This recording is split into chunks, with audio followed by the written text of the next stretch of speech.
아 이거 오디오 들어가지. 힘든데.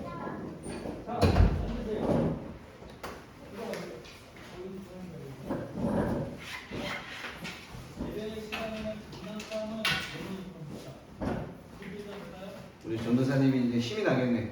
부흥에 있어. 주일학교 부흥.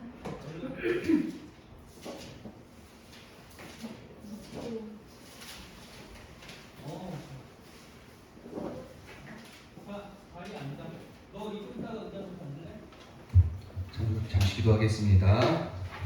하나님 감사합니다. 호흡이 있는 자마다 여호와를 찬양할지어다. 하나님 감사합니다. 하나님의 은혜로 한 주 동안 잘 지냈습니다. 아버지를 더 깊이 사랑하는 저희들 되기 원합니다. 말과 행함으로 사랑하게 하옵소서. 진실함으로 사랑하게 하여 주시옵소서. 주의 계명을 지키며 사랑하게 하여 주시옵소서. 하나님을 사랑하는 것이 전부입니다. 하나님 사랑하고 이웃 사랑할 수 있는 저희 모두가 되기를 원합니다. 아버지 도와주시옵소서. 아버지 함께하여 주시옵소서. 하나님 예배의 주인 되시는 아버지, 이 예배를 받아 주시옵소서. 우리의 예배를 받아 주시옵소서. 마음을 다하고 힘을 다하고 뜻을 다하고 목숨을 다하여 주 너희 하나님을 사랑하라는 말씀처럼 하나님을 사랑하는 것이 예배입니다. 하나님을 높이는 것이 예배입니다. 아버지를 인정하는 것이 예배입니다. 아버지 이 시간 주님 앞에 예배드리며 나아갑니다. 역사하여 주시옵소서. 감사드리며 우리 주 예수님의 이름으로 기도하옵나이다. 아멘. 이제 복도로 하나님 앞에 나아가겠습니다.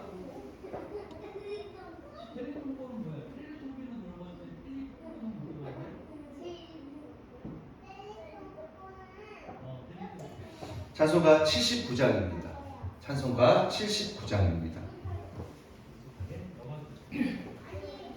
주 하나님 지으신 모든 세계 내 마음속에 그리워볼 때 하늘의 별 울려 퍼지는 데서 주님의 권능 우주에 찬네 주님의 높고 위대하심을 내 영혼이 찬양하네 주님의 높고 위대하심을 내 영혼이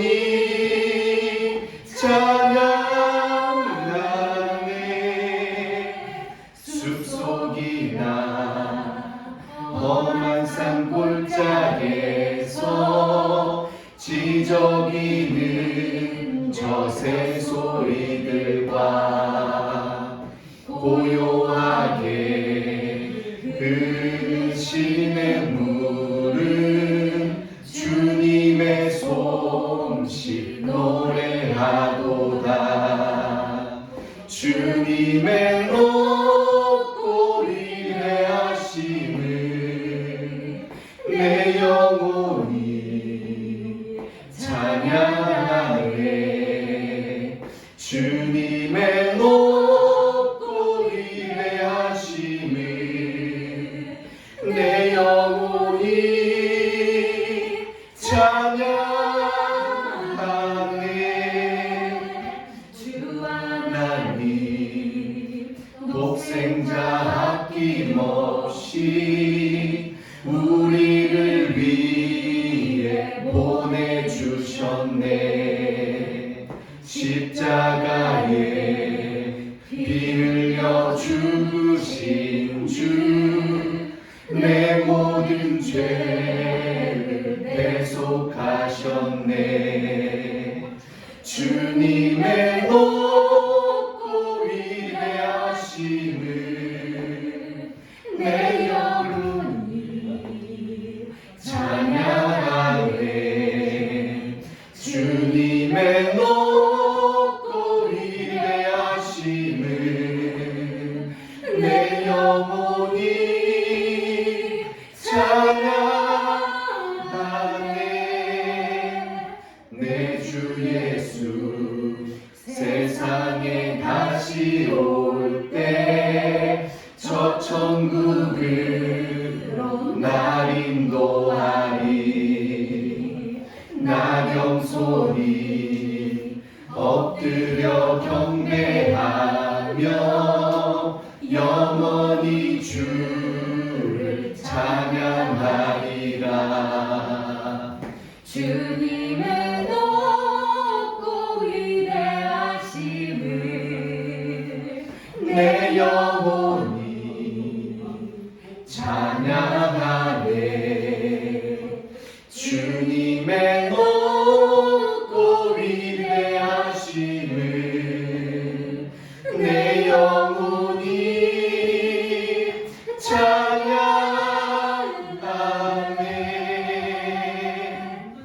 아멘. 제가 예전에 주님 앞에 그렇게 물었던 적이 있어요. 하나님, 저는 왜 자꾸 주일학교 아이들 사역만 합니까? 청년 사역이나 이렇게 하고 싶다고 이렇게 했을 때가 있었는데 그런 마음을 주시더라고요. 어릴수록 더 중요하대요. 주일학교가 왜 중요한지를 그때 알게 하더라고요. 왜 지금 기존 교회들은 주일학교를 마치 열매를 바로 거두지 못하니까 조금 어떻게 보면 이렇게 무시하는 경향들이 예산 집행을 해도 주일학교나 교회학교는 조금 하고 장년부나 청년부나 아주 많이 하고 사실은 완전 반대가 돼야 돼요. 정말로 어릴수록 더 중요하다. 주님이 그렇게 말씀하셨대요. 어린이 사역일수록 중요하다. 왜냐하면 어릴 때 신앙이 어릴 때 배웠던 그 진리가 커서도 영향을 미치기 때문에 더 중요하다. 그래서 어릴 때일수록 더 정말 복음적이고 더 예배를 더 중시하고 더 예배의 중요성을 강조할 것이 중요하다라고 저는 그때 알게 됩니다. 그래서 어린이 사역, 왜냐하면 어린이는 스폰지 같아요. 마치 배우면 배운 대로 그대로 진리가 입력이 돼요. 백지 가운데 우리가 그림을 그리잖아요. 그대로 스케치할 수 있는 것처럼 명확하게 스케치를 할 수 있잖아요. 백지라면 막 그려져 있으면 지우고 다시 그려야 되는데 어린이일수록 그때 배운 진리가 너무너무 중요해요. 사람의 계명으로 잘못 배우는 게 아니라 저는 어린이 사역도 40분씩 설교했어요. 30분, 40분씩 설교하고 기도 통성으로 20분씩 기도하고 20분, 30분씩 같이 기도하고 그랬더니 아이들이요 호는 다 인식은 못해요. 호는 다 인지를 못하지만 아이들이 영은 영향을 받아요. 왜냐하면 진리가 사람을 변화시키기 때문에 진리가 자유케 하기 때문에. 그래서 어린아이일수록 대충 예배드리면 안 됩니다.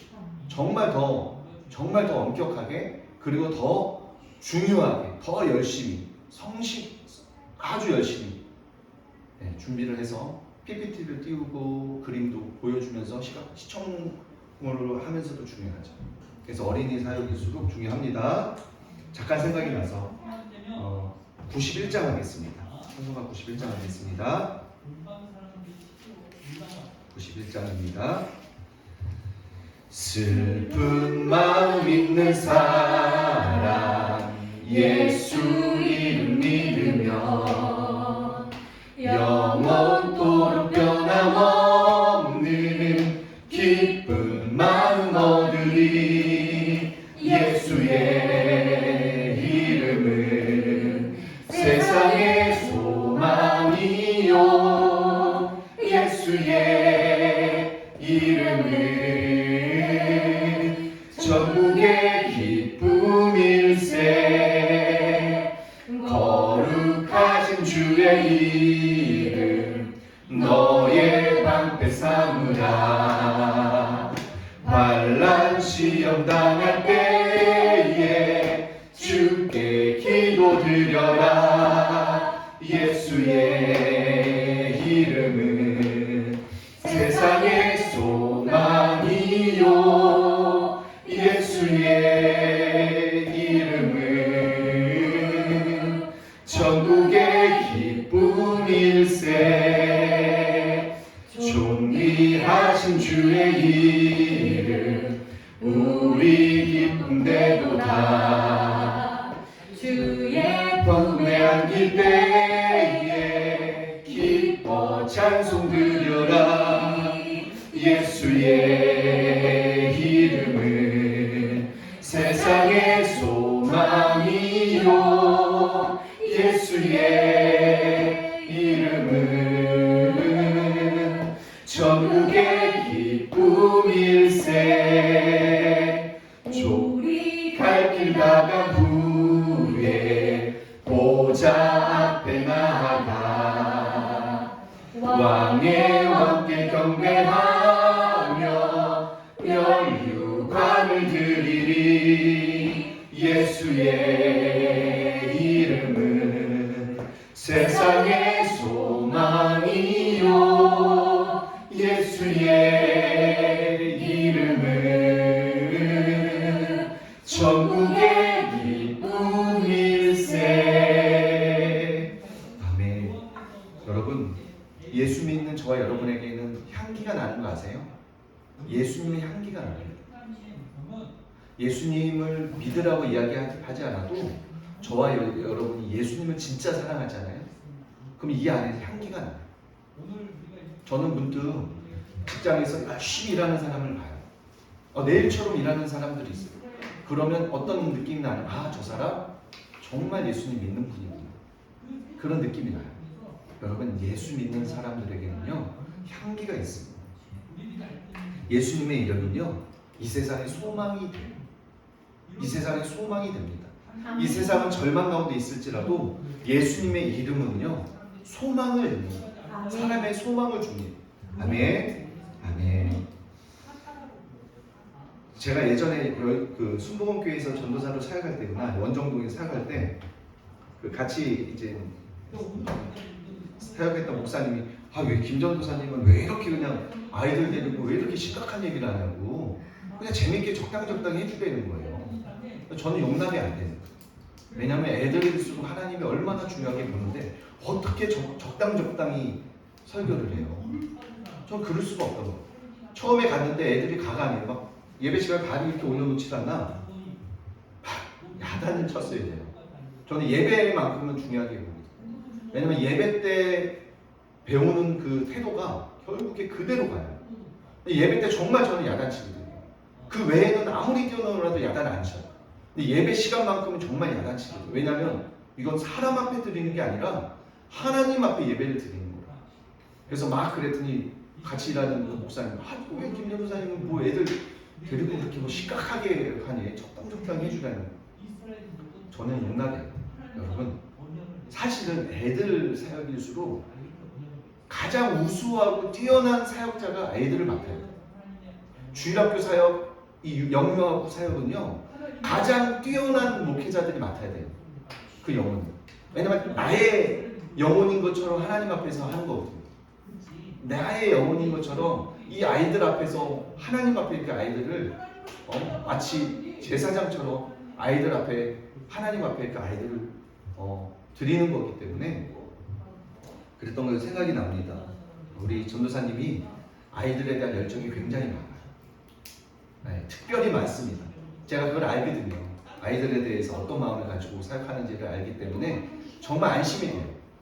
우리 예슬이도 그래서 너무너무 안심이 돼가지고 네, 말씀 봉독하겠습니다. 신명기 6장 4절에서 5절입니다. 신명기 6장 4절에서 5절입니다.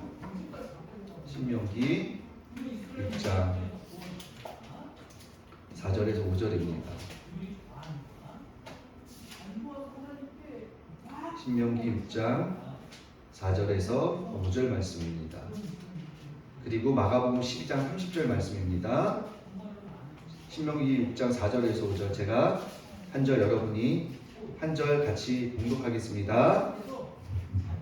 이스라엘아 들으라. 우리 하나님 여호와는 오직 유일하신 여호와이시니 너는 마음을 다하고 뜻을 다하고 힘을 다하여 우리 하나님 여호와를 사랑하라. 아멘. 마가복음 12장 30절입니다. 마가복음 12장 30절입니다.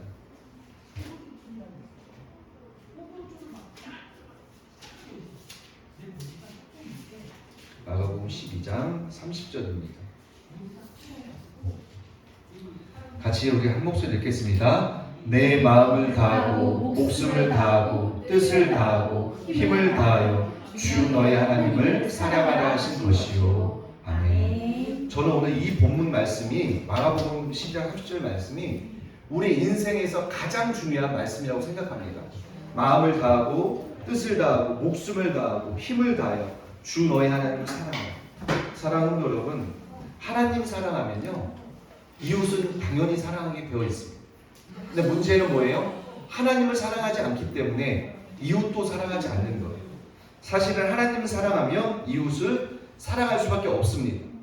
저는 오늘 지난주에 이어서 평생 되새겨야 할 가장 중요한 진리라는 제목으로 하나님의 말씀을 나누겠습니다.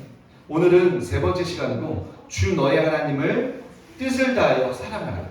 주 너의 하나님을 뜻을 다하여 사랑하라는 말씀으로 하나님의 말씀을 나누겠습니다.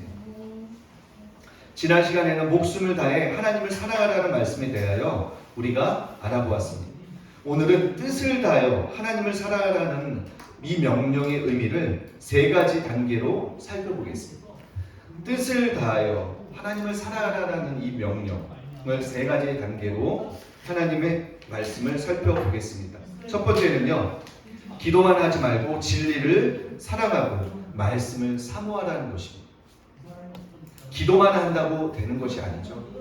여러분, 기도를 많이 하는데 인격이 안 따라오는 경우가 너무 많아요. 은사는 많아요. 은사는 많은데 기본적인 이 성품 자체가 인격이 안 되어 있는 사역자들이 의외로 많습니다. 의외로 많아요. 이것은 한쪽 고랑에 빠진 거예요. 뭔가 결핍이 있는 거죠. 잠언서 28장 9절에 이런 말씀 나옵니다. 사람이 귀를 돌려 율법을 듣지 아니하면 그의 기도도 가증하니라. 여러분, 기도가요, 중언부언 기도가 단순히 했던 말을 반복해서 하는 것만 중언부언의 기도일까요? 정욕으로 쓰려고 잘못 기도하는 것이 어떤 기도일까요? 이기적인 마음으로 나 중심적으로 하는 기도. 저는 그 기도가 정욕으로 쓰려고 잘못하는 기도라고 믿습니다. 하나님은 기도에 반드시 응답하십니다. 그런데 응답할 수 없는 기도가 있죠. 지금 방금 얘기했던 정욕으로 쓰려고 잘못하는 기도, 그리고 중언부언하는 기도는 하나님의 응답하실 수가 없는 기도죠. 그러나 하나님은 그 외의 기도는 다 듣습니다. 그런데 율법을 듣지 아니하며 하는 기도, 다시 말해서 하나님을 사랑하지 않고 하나님의 뜻 가운데 기도하는 것이 아니라 온전히 자기 욕심 따라 기도했을 때 그 기도가 가증하다라고 이야기합니다. 하나님을 사랑하는 것은 하나님과 교제하기 위해 기도만 하는 것을 의미하지는 않습니다. 하나님을 사랑한다라고 하는 것은 기도만 한다고 그것을 다 하나님을 사랑한다고 볼 수는 없다라는 것이죠. 성경은 기도를 권장할 뿐 아니라 놀랍게도 이와 같이 경고하고 있습니다. 많은 이들이 성령의 역사에 대해 오해하는데 기도는 많이 하고 방언을 비롯하여 성령의 은사나 현상들이 강하게 나타나면 성령이 강하게 역사하고 있다라고 생각합니다. 때로는 성령이 강하게 몸을 진동도 하고 방언도 하고, 때로는 성령의 나타남을 통하여 역사하면 마치 이것이 성령이 강하게 역사한다라고 생각하는 경향이 있습니다. 그러나 그렇지 않습니다.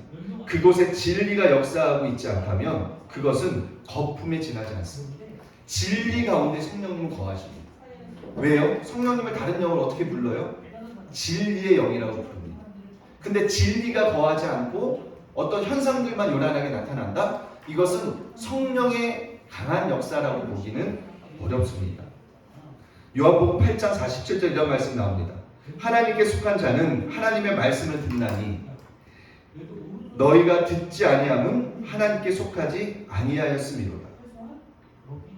하나님께 속한 자는요, 하나님의 말씀을 듣나니 듣지 아니함은 하나님께 너희가 속하지 않았다라고 요한은 말씀하고 있죠. 요한복음에서. 조나단 에드워즈는요, 부흥을 원하면 고정관념을 버리라 라는 책에서 이렇게 증거하고 있습니다. 성경에서 하나님의 역사라고 입증하는 사실들, 즉 진짜 하나님의 역사라는 증거에 대해서 이렇게 기록하고 있습니다. 사람들이 감동을 받아 거룩하신 하나님의 말씀을 더욱더 사모하게 될 때 그 말씀이 진리이며 하나님께서 내려주신 말씀이라는 사실을 더욱더 신뢰하게 될 때 우리는 분명히 하나님의 영께서 역사하신다라고 결론을 지을 수 있다. 이렇게 말씀하고 있습니다. 조나단 에드워즈의 부흥을 원하면 고정관념을 버려라라는 책이 있습니다. 맞습니다, 여러분. 이것은 진리죠. 성령의 은사나 영적인 현상과 더불어 이런 일이 일어나야 올바른 성령의 역사라고 볼 수 있습니다. 이것을 통해 각 사람은 분별하고 교회나 운동을 분별해야 합니다. 왜냐하면요, 교회 안에서 현상은 요란한데 아무런 열매가 맺혀지지 않아요. 사랑과 희락과 화평과 오래 참음과 자비와 양선과 충성과 온유 절제, 이런 성령의 9가지 열매들이 맺혀지지 않습니다. 매 예배 시간에 떠는 사람, 고함 지르는 사람, 방언하는 사람, 춤추는 사람, 다양하게 성령의 역사들이라고 부르는 현상들은 요란함이 있지만 정작 진리 자체가 배제되어 있고 진리가 아닌 사람의 교훈으로 잘못 가르침 속에서 이런 현상들이 요란하게 벌어질 때가 너무 많이 있다라는 거죠. 그런 것의 특징은 뭐예요? 이런 사랑과 희락과 화평과 성령의 열매들이 맺혀지지 않는 거예요. 사람들이 더 사랑이 깊어지고 더 서로 열심히 기도하고 서로 열심히 봉사하고 서로 열심히 더 주님 뜨겁게 사랑하고 이러한 많은 성령의 열매들을 맺혀지지 않는, 오히려 분열하고 시기하고 다투고 이러한 잘못된 열매들만 맺게 되는 경향이 너무나 많이 있죠. 그래서 우리는 분별을 올바르게 진리 가운데 해야 될 줄로 믿습니다. 진짜 봉인가 아닌가를 이것으로 평가해야 합니다. 왜냐하면 예수님의 말씀대로 성령님은 진리의 영, 요한복음 14장 17절 29, 진리의 영이시고 사도 바울이 말한 대로 그 사람 속에 성령의 검, 곧 하나님의 말씀이기 때문입니다. 그러므로 말씀이 그 사람 속에서 역사하지 않으면 결코 바른 은혜를 받은 것이 아닙니다. 하나님의 말씀이 그 사람 속에서 마음 안에서 역사하여 겉으로 드러나지 않으면 바르게 받았다고 볼 수가 없겠죠. 그러므로 말씀이 그 사람 속에 역사하지 않으면 결코 바른 은혜를 받은 것이 아닙니다. 시편 기자는 하나님을 깊이 사랑했을 뿐만 아니라 하나님의 말씀 또한 매우 사모하고 사랑했습니다. 119편 97절에 나오죠. 이처럼 두 가지가 함께 가야 합니다. 하나님 사랑과 진리가 함께 가야 하는 것이. 빌립보서 1장 9절에 이런 말씀이 나옵니다. 내가 기도하노라 너희 사랑을 지식과 모든 총명으로 점점 더 풍성하게 하사. 사랑은 지식과 총명으로 인해 점점 더 풍성하게 됩니다. 사랑은요, 결국에 바른 지식 가운데 더 풍성해지는 거예요. 한 예로 마리아가 예수님의 집에 오셨을 때 주님 곁에서 말씀을 청종하는 데 집중했습니다. 예수님의 발 앞에서 마리아는요, 예수님 말씀 듣는 데 더 집중해요. 그러나 그 언니 마르다는 어땠죠? 예수님 접대하기 위하여 분주하게 식사를 준비하고 접대를 준비했어요. 근데 예수님이요, 마르다에 비하여 마리아는 더 좋은 곳을 택했다라고 이야기합니다. 그 후에 자신이 전 재산이 옥합을 깨뜨려 주님께 부을 정도로 주님을 깊이 온전히 마리아는 사랑했습니다. 이처럼 진리를 사랑하고 말씀을 잘 들어야 불건전한 신비주의에 빠지지 않습니다. 그리고 주님을 제대로 사랑할 수 있습니다. 이것이 곧 뜻을 다하여 하나님을 사랑하라는 것의 첫 걸음입니다. 진리와 하나님의 말씀으로 사랑하는 것이 하나님을 뜻을 다하여 사랑하는 것의 첫 번째 걸음이라고 볼 수 있죠. 두 번째입니다. 설교에 은혜 받는 데서 멈추지 말고 그대로 행해야 합니다. 여러분, 오늘날 어떻습니까? 수많은 교회에서 하나님의 말씀을 들어요. 근데 하나님의 말씀을 듣고 거기서 멈춥니다. 거기서 멈춰요. 하나님의 말씀을 듣고 거기서 멈추게 되어 있습니다. 너무나 안타깝죠. 신명기 26장 16절에 이런 말씀이 나옵니다. 오늘 내 하나님 여호와께서 이 규례와 법도를 행하라고 내게 명령하시나니 그런즉 너는 마음을 다하고 뜻을 다하여 지켜 행하라. 왕하 23장 3절에도 이런 말씀이 나옵니다.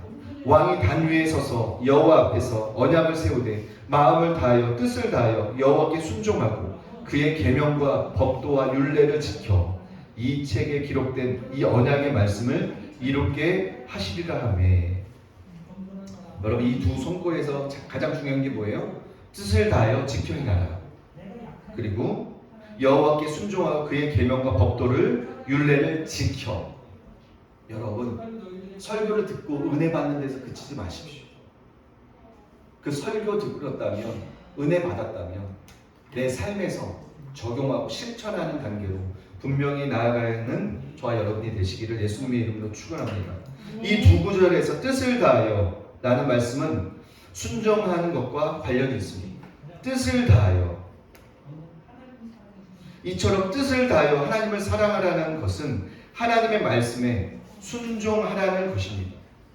뜻을 다하여 하나님을 사랑하라는 것은 뭐예요? 바꿔서 얘기하면 하나님의 말씀을 순종하라는 것. 말씀을 듣고 순종하라는 것.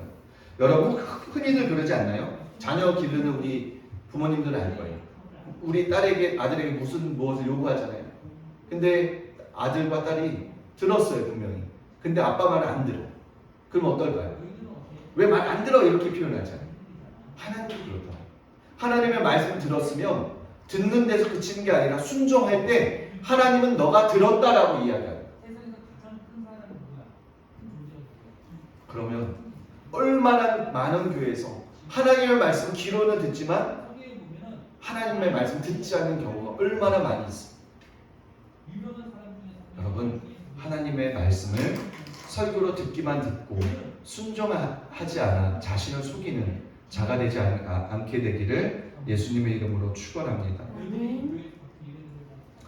여러분, 믿음과 행함뿐 아니라 사랑과 순종도 서로 불가분의 관계입니다. 요한복음 14장 15절, 요한일서 5장 3절에 정말로 하나님을 사랑하면 그 뜻대로 살게 되어 있습니다.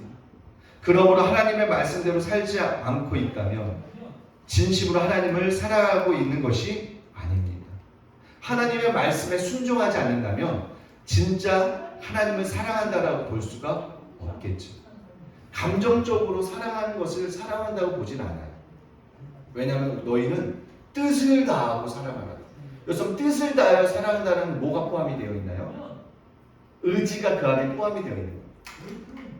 의지가 그 안에 포함이 되어 있어요. 그러니까 내가 의지적으로 발동하고 사랑해야 될 의지가 포함이 되어 있는 거예요. 그런데 감정적인 사랑은요, 감정적인 사랑은 하나님의 사랑의 방식이 아니에요.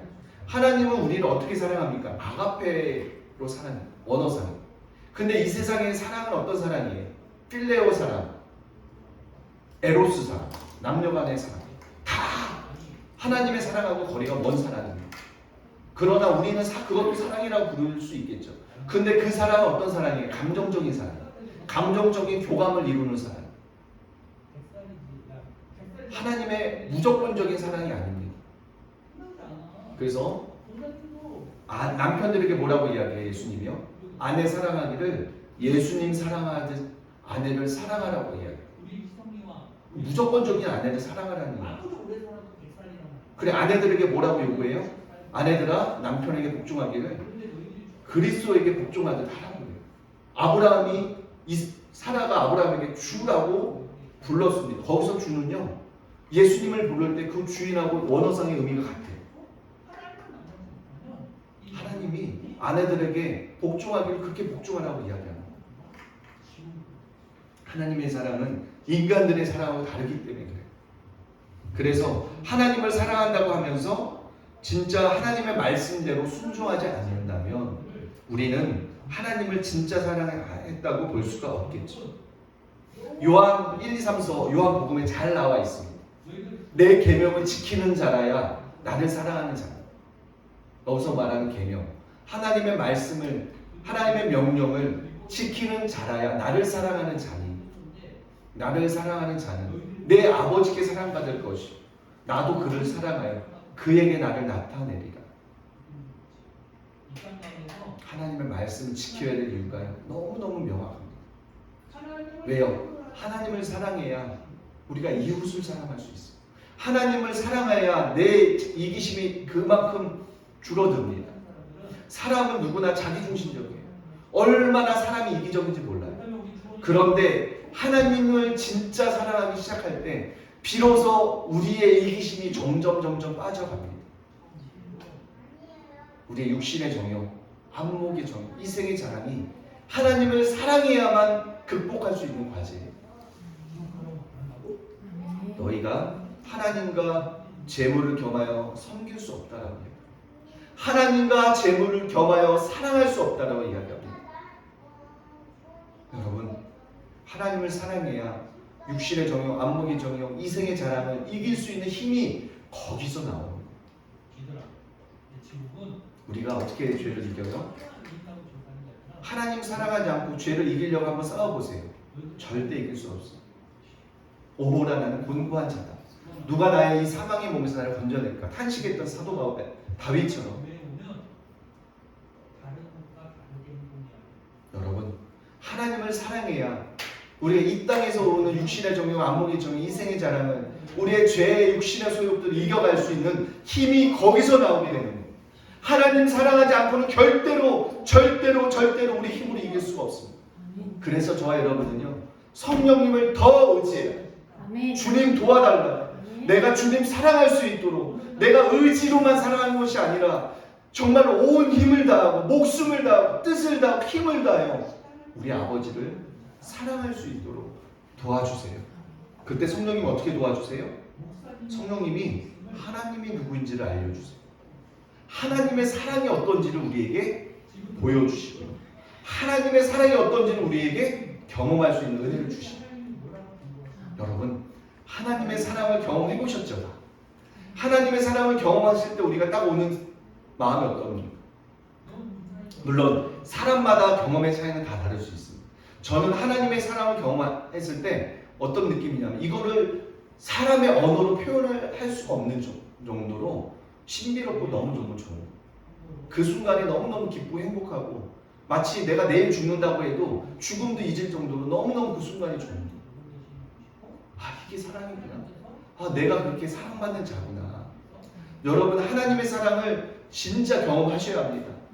그냥 지식으로 말씀으로만 보는 것으로 그치지 않고요, 지식이 나의 삶의 일부가 되어서 우리 일부 속에서 우리 심장으로 경험하셔야 합니다. 우리 심장으로 경험하셔야 돼요. 우리 심장으로 경험할 때 그때 비로소 내가 회개가 진짜 터져 나오는 거예요. 그때 나의 진정한 회개가 그때부터 터져 나오는 거예요. 내가 하나님을 몰랐구나. 하나님 없이 살았던 나의 인생 용서해 주세요. 내가 죄인 중에 대괴수입니다. 아버지, 나 같은 자도 아버지 사랑해 주셔서 감사합니다. 진짜 고백이 나옵니다. 여러분, 진짜 고백이 나오면요, 눈을 뜨는 순간부터 어떤 고백이 나와요? 감사로 고백이 나와요. 오늘 하루도 시작할 수 있어서 감사. 건강 지켜주셔서 감사. 오늘 하루 무사히 마칠 수 있어서 감사. 다 감사해요. 하나님은 저와 여러분을 사랑하십니다. 하나님의 말씀대로 말씀 듣고 순종할 때 하나님을 사랑하는 것인데, 그런데 어떤 이들은 단지 하나님께 순종하는 것으로 하나님을 사랑하는 것 대신 하려고 합니다. 그러나 진리가 빠진 상태로 이야기하는 것이죠. 그러나 하나님의 계명은 단지 의지로 지키는 것이 아니라 사랑으로 지켜야 합니다. 그런 순종이라야 하나님의 기쁘시게 온전하게 순종할 수 있으며, 내가 무서워서 하나님 매맞질까 무서워서 순종하는 거 말고요, 자발적으로 정말 기쁘게 순종할 수 있는 거예요. 하나님을 사랑하는 것과 하나님께 순종하는 것은 인과 율이 의에 하나로 묶여 있습니다. 그러므로 하나님을 사랑하고 하나님께 순종해야 합니다. 이것이 곧 뜻을 다하여 하나님을 사랑하라라는 말씀의 계명이 참 그 계명 앞에 순종하는 것입니다. 뜻을 다하여 하나님을 사랑하라. 마지막 세 번째입니다. 하나님을 수단이 아닌 목적으로 사랑하기를 뜻을 정하여야 합니다. 하나님을 수단이 아닌 목적으로 사랑해야 합니다. 하나님을 사랑함으로 인하여 내가 어떤 것을 얻기 위하여 사랑하는 것이 아니라, 하나님을 사랑함으로 인하여 내가 천국 가는 것은 그 수단이 아니에요. 하나님을 전부로 사랑하라는 거예요. 하나님 사랑하는 걸 목표를 정하라는 거예요.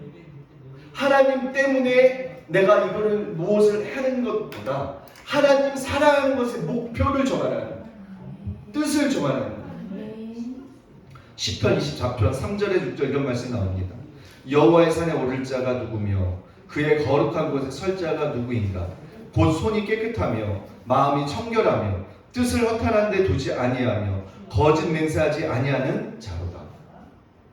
우리가 여호와의 산에 오르며 그의 거룩한 곳에 서기를 원하면 뜻을 허탄한 데 두지 말아야 합니다.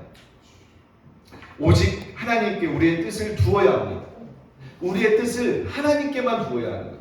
동시에 두어서는 안 된다는 것이죠. 그런데 오늘날 어떻습니까?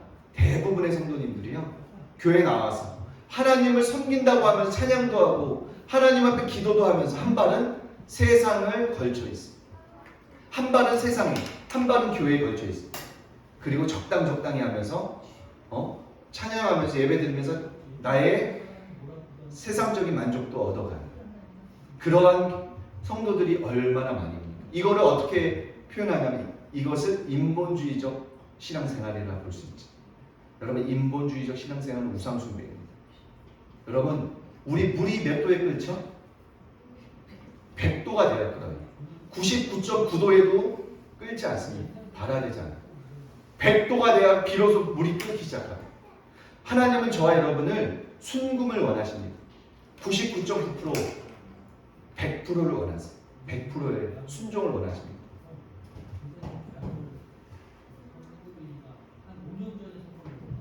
오직 하나님께 우리 뜻을 두어야 합니다. 그런데 이것이 쉽지가 않습니다. 왜냐하면 인간은 타락했고 자기 중심적이기 때문입니다. 여기에 대해서 존 스토트는 현대를 사는 그리스도인이라는 책에서 이렇게 인간의 타락에 대해서 이렇게 묘사하고 있습니다. 나는 특별히 대주교인 윌리엄 템플의 가르침을 통해 성경에서 말하는 죄는 우선 자기 중심성을 의미한다는 것을 배웠을 때 정말로 놀라웠던 것을 기억한다. 왜냐하면 하나님의 두 가지 큰 계명은 첫째로 우리가 온 생명을 다해서 그분을 사랑하는 것이고, 둘째는 우리가 우리 자신을 사랑하는 것처럼 우리 이웃을 사랑하라는 것이기 때문이다. 그렇다면 죄는 이 순서를 뒤바꾸는 것이다.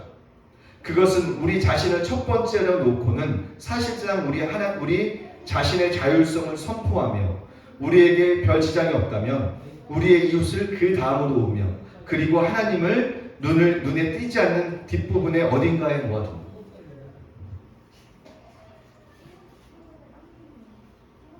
우리는 모두 자기가 생각하는 것보다 훨씬 더 자기중심적입니다. 여러분이 생각하는 것보다 우리 중심은 더 이기적이고 자기중심적이에요. 사단이 순서를 살짝 바꿔놓은. 여러분, 하나님은 순서를 바꿔서 이야기하지 않습니다. 하나님을 사랑하고 내 이웃을 내 몸처럼 사랑하라고 했지 이것을 바꿔놓지 않아요.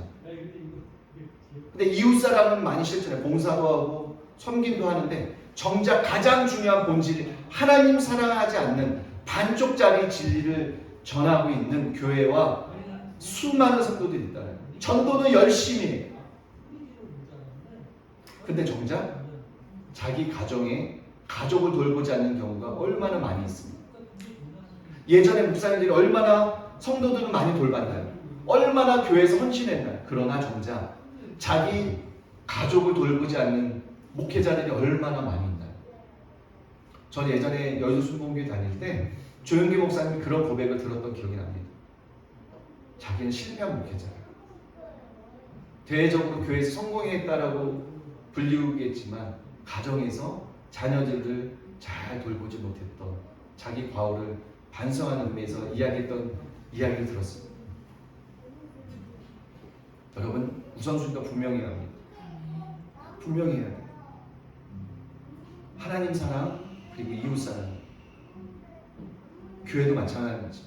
저는 개인적으로 저의 우선순위는 분명해요. 저는 개인적으로 저 아내와의 관계를 가장 순위에 두고 있어요.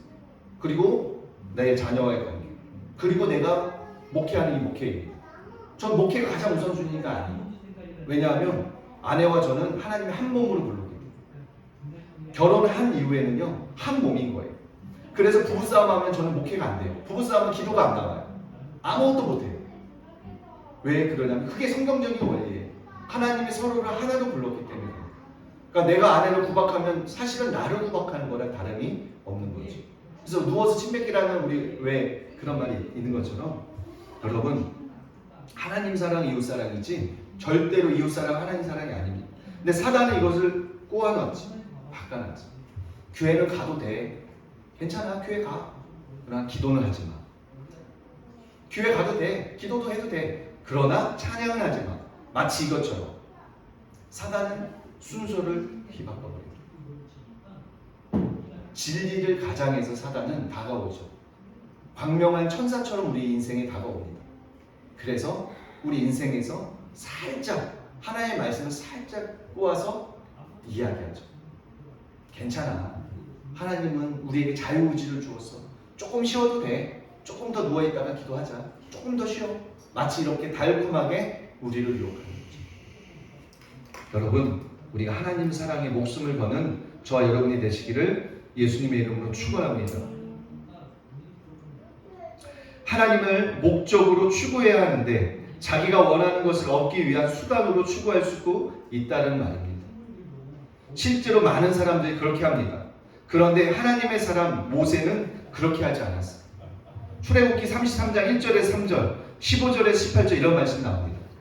여호와께서 모세에게 이르시되 너는 내가 애굽 땅에서 인도하여 낸 백성과 함께 여기를 떠나서 내가 아브라함과 이삭과 야곱에게 맹세하여 내 자손에게 주기로 한 그 땅으로 올라가라.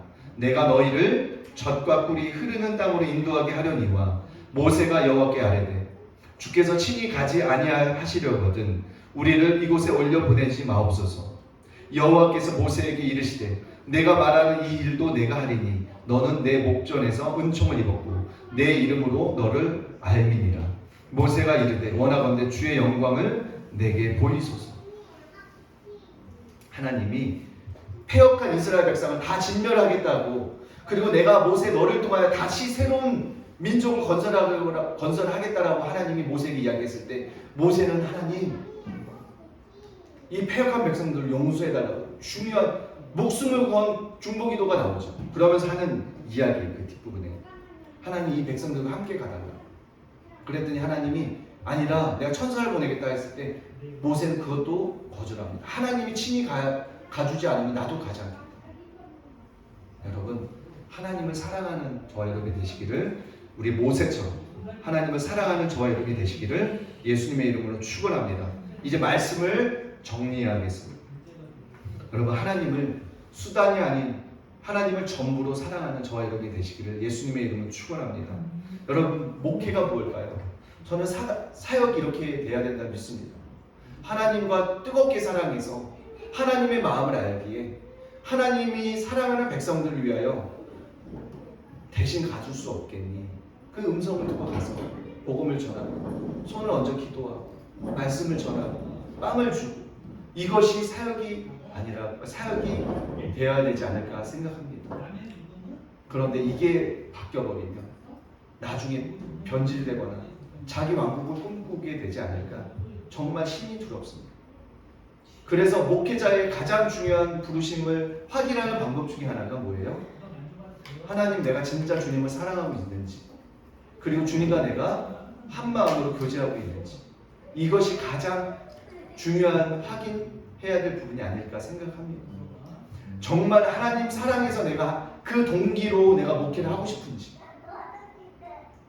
하나님을 내가 정말 사랑해서 그 동기로 내가 복음을 전하고 싶은지, 하나님 정말 사랑하고 감사하고 기뻐서 그 동기로 내가 나눔을 시작하고 있는지, 이것이 사명받은 주의 종들이 가장 먼저 그리고 핵심적으로 중요하게 지속적으로 확인해야 될 부르심의 한 영역이 아닐까 저는 생각합니다. 이스라엘 백성의 목표는 젖과 꿀이 흐르는 가나안 복지에 들어가는 것이었습니다. 그들에게 하나님은 그들의 목적을 위한 수단이었습니다. 이스라엘 백성은요, 하나님을 수단으로 생각했어요.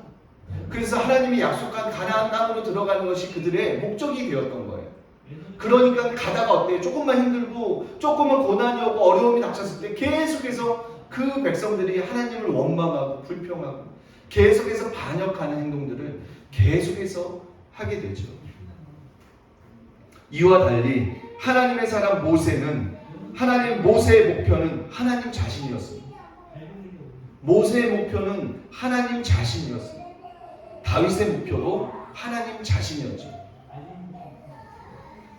이것이 모세와 이스라엘의 근본적인 차이입니다.